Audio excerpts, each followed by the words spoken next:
Salut à tous, on continue de rôle, on s'était arrêté ici, donc on rejoue la séquence, c'est parti.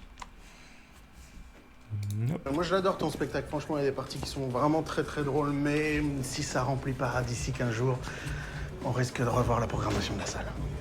Ok? Attends quoi? Attends Laurent. Vous allez arrêter mon spectacle? Ah carrément. Mais comment tu veux que ça marche pour moi Laurent s'il y a personne qui me fait de la pub aussi? Ne me parle pas de pub. C'est le bouche à oreille qui remplit les salles.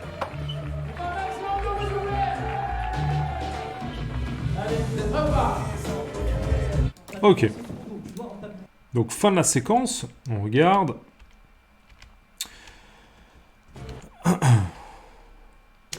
Ah désolé, hein. On Attends. prend un peu de temps.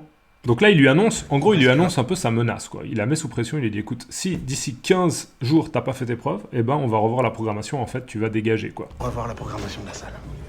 Ok? Attends quoi? Ok, et il tape sur l'épaule comme ça, un peu genre, très très, ouais, vraiment le patron quoi, le patron qui s'impose. Attends Laurent. Vous allez arrêter mon spectacle? Là on voit Isatou, hein, elle est un peu, wow, elle est un peu choquée quoi, d'entendre ça, elle se dit non mais attends, c'est hyper injuste quoi. Ah carrément. Carrément, carrément, juste si vous connaissez pas cette expression carrément, c'est non mais sérieusement, carrément, vraiment, ok. Mais comment tu veux que ça marche pour moi Laurent s'il y a personne qui me fait de la pub aussi? Donc là elle se plaint quoi, elle dit encore une fois vous pouvez m'aider au niveau pub et vous le faites pas, donc comment tu veux que ça marche quoi, il n'y a pas de surprise. Ne me parle pas de pub. C'est le bouche à oreille qui remplit les salles. Et là, donc, l'argument, c'est arrête de me parler de pub. Arrête d'utiliser cette excuse parce qu'en fait, c'est le bouche à oreille. Le bouche à oreille, c'est quoi? C'est assez. Ça porte bien son nom, c'est-à-dire de bouche à oreille. Le bouche à oreille, c'est quoi? C'est moi, par exemple, je regarde la série drôle, je me dis, ah, j'ai apprécié cette série, je la trouve cool. Après, je dis aux gens, je sais pas, je dis à mes potes, à mes amis, je leur dis, hey, il y a une série qui s'appelle Drôle, elle est assez cool. Et du coup, j'ai un de mes potes qui regarde la série Drôle, puis après, il dit à sa famille, ah, il y a une série que j'ai trouvé assez cool, etc. Le bouche à oreille, d'accord? Ça circule, l'information, elle circule de bouche à oreille. Donc voilà. Et donc lui, en fait, sa théorie, c'est qu'en fait, en gros, le stand-up, quand ça marche, c'est que c'est du bouche à oreille. Il n'y a pas besoin de mettre des affiches, il n'y a pas besoin de payer je sais pas, des pubs sur YouTube pour que ça passe au début des petites vidéos et qui est marqué genre le spectacle de Aïssatou a lieu à Paris à telle et telle date. Vous voyez ce que je veux dire? C'est vraiment le bouche à oreille, les gens, ils en parlent et ça marche.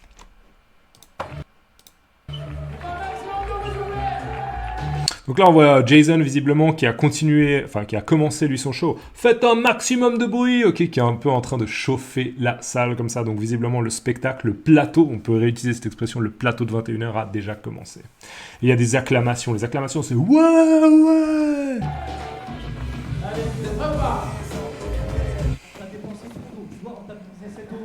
Vanda, oui. Est-ce que tu peux me filmer ce soir s'il te plaît? Avec mon téléphone? Ouais, non, Ouais. t'inquiète, je fais avec la caméra. Ah ok super, merci beaucoup. Je passe en 5, juste après Louis, ok? Ça va être génial. Écoute, moi, ça m'est déjà arrivé, je prends un bain. Bon, là, c'est pas, franchement, c'est pas très important, mais je vais juste l'expliquer. Ouais, c'est rien de compliqué. Bon, tu as dépensé trop d'eau, tu dois la rentabiliser. Bon, là, c'est juste, ok, c'est un extrait d'une des blagues du mec qui est sur scène, probablement Jason, qui est en train de faire une blague là-dessus. Mais je suis incapable de vous expliquer la blague parce qu'en fait, on n'a pas tous les éléments. D'accord, il manque des choses. Vanda, oui. Est-ce que tu peux me filmer ce soir s'il te plaît? Avec mon sûr. téléphone? Je sais pas, même pas besoin d'expliquer, mais du coup, elle lui demande si elle peut, donc si Wanda, qui est en régie en fait, on pourrait dire qu'elle travaille en régie. D'accord, ça c'est la régie, elle a une table de mixage, etc. pour tout ce qui est lumière, j'imagine, et puis probablement les animations sonores. Donc ouais, elle bosse en régie, elle est en régie. Et en gros, elle lui demande si elle peut filmer, et puis elle lui dit, mais t'inquiète, là il y a une caméra qui filme, donc je vais filmer pour toi, il n'y a pas de souci. Non, Ouais. t'inquiète, je fais avec la caméra. Ah ok super, merci beaucoup. Je passe en 5, juste après Louis, ok? Je passe en 5, donc je suis numéro 5 hein, dans l'ordre. Ça m'est déjà arrivé, je prends un bain, je sors du bain, je me sèche, je m'habille, et je me rends compte que je me suis même pas lavé. Donc là, la blague, Et je me rends compte, un peu absurde, mais donc on voit la suite de la blague de ce mec qui dit, en gros, j'ai pris un bain, je prends un bain, je sors du bain, ça m'est déjà arrivé, donc je prends un bain, je sors, je me sèche, je m'habille. je me sèche, je m'habille, et je me rends compte que je me suis même pas lavé. C'est ridicule, j'ai juste trempé mon corps dans l'eau chaude. Ok, donc en gros, il s'est pas lavé, il a pas utilisé du savon pour vraiment se laver, il a juste trempé son corps dans l'eau chaude. Bon, ok. C'est pas une vie d'humain, ça c'est une vie de spaghetti, c'est pas normal. D'accord? Et c'est pas une vie d'humain, c'est une vie de spaghetti, parce que les spaghettis, en gros, bah ouais, on les trempe dans l'eau chaude pour les cuire, pour les cuisiner, ok? Donc c'est ça un peu la vanne. Bon voilà, à titre personnel, c'est vrai que c'est pas forcément une vanne que je trouve extrêmement drôle, mais ça reste très personnel. C'était Jason Broker, merci de m'avoir écouté.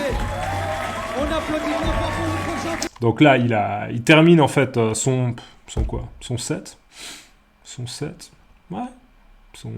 Je sais pas comment on appelle ça dans le... Encore une fois, je suis pas du tout du milieu du stand-up. Donc ouais, je pense qu'il termine son set.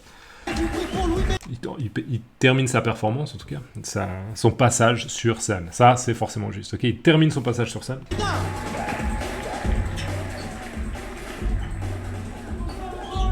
Donc là, je pense la tradition, on le voit à travers cette série, c'est que celui qui termine, il est en train un peu de chauffer la salle, il dit vous êtes prêts pour le prochain il s'appelle blablabla, et tout, voilà. Là, on voit Blink qui va au chiottes, d'accord, je vais utiliser ce mot parce que l'idée de cette série aussi, c'est de, bien sûr, vous exposer et de réviser un peu des termes qui sont très très familiers, ok.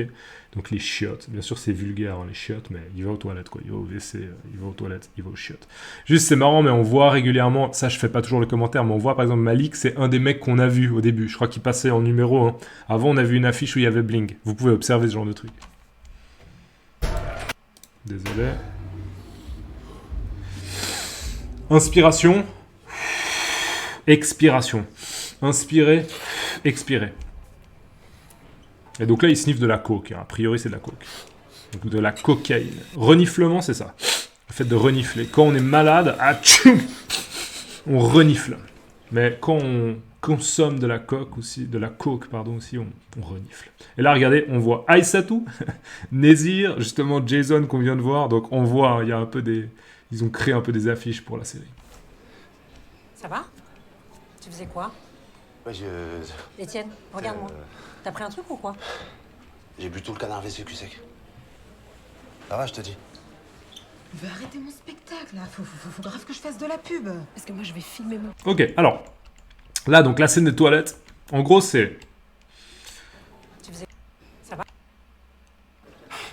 Ok, il est là. Là, en fait, ce qu'on comprend, c'est que clairement, il est tellement stressé que, bon, il va prendre de la coke pour se donner du courage. Ouais, il est stressé, quoi, de monter sur scène. Parce qu'en fait, du coup, il a dit à Laurent, mais t'inquiète, y a pas de souci, je vais monter sur scène. Donc, sa sœur, en fait, on comprend que c'est sa sœur, qui s'appelle Corinne, d'ailleurs. Ça va? Ça va, mec? Ça va, tu fais quoi? Étienne, regarde-moi. Regarde-moi, on voit visiblement qu'elle connaît un peu son frère, qui a tendance un peu à faire comme si tout allait bien. Genre, non, regarde-moi. Essaie pas comme ça de regarder ailleurs et de me balancer quelque chose un peu en distraction pour échapper à mon regard. Je te regarde dans les yeux et genre, vas-y, quoi. T'as pris un truc ou quoi? T'as pris un truc, clairement, dans ce contexte, c'est t'as pris de la drogue, ok?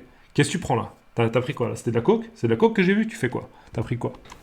J'ai bu tout le canard VCQ sec. J'ai bu tout le canard VCQ sec. Alors ça, c'est aussi un peu un truc culturel parce que probablement que, dépendamment du pays où vous vivez, il n'y a pas ce qu'on appelle le canard WC. Le canard WC, c'est en fait des produits et généralement, c'est une espèce de petite boîte comme ça avec du gel qui généralement est bleu. Et ce que ça fait en fait, c'est qu'on l'accroche à la lunette, non pas la lunette, pardon, à la cuvette des toilettes, la cuvette des WC. On l'accroche avec un petit bout de plastique. Et à chaque fois qu'on a terminé de faire pipi ou de faire caca, à chaque fois qu'on a terminé de pisser ou de chier, d'accord, ça c'est en familier vulgaire, et ben en fait, on tire la chasse, d'accord, donc il y a l'eau qui coule, et grâce à ce canard WC, en fait, l'eau, elle passe dans cette espèce de petite boîte, comme ça, et puis du coup, ça parfume un peu le truc. Donc au lieu que ça sente la merde, eh ben ça sent bon, ça sent un peu une odeur comme ça de fraîcheur ou de fleurs, ou peu importe. D'accord ? Donc là, la blague qu'il fait, c'est ouais, j'ai bu tout le canard VCQ sec. Pourquoi ? Parce que le canard WC, bon, ça peut être, je pense, un stick, mais ça peut être aussi un liquide. D'accord ? Donc en gros, il dit ouais, je viens de prendre un truc, je viens de prendre de la drogue, j'ai pris le canard WC des toilettes, tu viens me voir aux toilettes, bah, j'ai pris le canard WC, je l'ai bu cul sec. Juste cul sec, c'est quoi ? C'est ça. Là, j'ai un tout petit reste d'une boisson, je fais cul sec. D'accord ? Cul sec. Très souvent, les gens des jeunes ados qui sont en train de se bourrer la gueule, ils font cul sec, allez, finis ta bière. Ok ? Donc en gros, c'est un peu une vanne. En gros, il lui dit t'es un peu trop curieuse, meuf, donc laisse-moi tranquille et. Ouais, j'ai bu le canard WC cul sec. C'est bon, tranquille, je te dis. C'est bon. Ça va, je te dis. Ça va, je te dis. Il veut arrêter mon spectacle, là. Faut grave que je fasse de la pub. Parce que moi, je Et donc là, on arrive avec Aïssatou qui enchaîne et qui explique en fait à ce mec, donc Jason, si je me trompe pas, qui lui explique un peu sa galère, la difficulté qu'elle rencontre, c'est justement un peu la menace de Laurent. On arrive à la fin de 10 minutes. Je vous rappelle que j'ai ma page Ko-fi et je vous souhaite une excellente journée et à la prochaine. Ciao.